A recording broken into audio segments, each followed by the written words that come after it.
আসসালামু আলাইকুম ওয়া রাহমাতুল্লাহি ওয়া বারাকাতু। আজকে এক বোন প্রশ্ন করেছিলেন যে ফর্সা হওয়ার বিভিন্ন স্যালাইন শরীরের মধ্যে পুশ করলে অথবা ফর্সা হওয়ার বিভিন্ন ওষুধ খেলে ফর্সা হওয়ার কোনো ক্রিম ব্যবহার করলে এটা জায়েজ হবে কিনা, এ বিষয়ে ইসলাম কি বলে। আলোচনা বুঝতে ধৈর্য ধরে সাথেই থাকবেন, আমাদের ছোট্ট ইউটিউব চ্যানেলটি সাবস্ক্রাইব করতে ভুলবেন না। এক্ষেত্রে আমার মতামত হচ্ছে ফর্সা হওয়ার জন্য কোনো স্যালাইন শরীরের মধ্যে পুশ করা, কোনো দৈনিক কিছু ট্যাবলেট আছে অথবা সাপ্তাহিক কিছু ট্যাবলেট আছে, এই ট্যাবলেটগুলো খেলে শরীরের উজ্জ্বলতা বৃদ্ধি পায়, এই সমস্ত ট্যাবলেট খাওয়া এটা অবশ্যই নিঃসন্দেহে বৈধ আছে।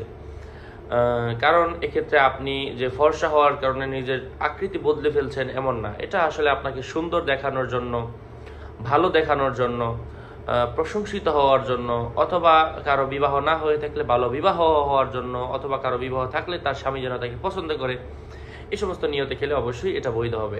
তবে কেউ যদি যে আমি সব সময়, আমরা তো জানি হালাল কাজ কোনটা হারাম কাজ কোনটা, তো কেউ যদি হারাম কাজে লিপ্ত থাকে এবং সে তার হারাম কাজের চাকচিক্য সৌন্দর্য বৃদ্ধির জন্য আরও সে খায়, হারাম কাজ তো এমনিতেই হারাম, সে হারামের জন্য আরও যে সমস্ত চাকচিক্য বৃদ্ধি করলো এটা তার জন্য ডাবল হারাম হবে।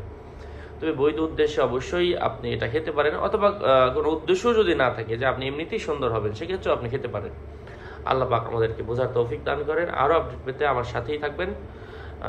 আমার পেজ এবং আইডির লিঙ্ক আমার ভেরিফাইড চ্যানেলের ডিসক্রিপশন বক্সে দেওয়া, এর বাইরে অন্য কোনো পেজ নেই, আইডি নাই। সাবধান, আমি প্রত্যেকটা ভিডিওতে সাবধান করি, সতর্ক করি, কারণ অনেকেই আমার আইডি এবং নামে বিভিন্ন পেজ বিভিন্ন আইডি খুলে মানুষকে ধোঁকা দিচ্ছে, এই জন্য সাবধান। আমার নাম আর ছবি থাকলে ওইটা আমি না, প্রত্যেকটা ভিডিওতে সাবধান করা হয়।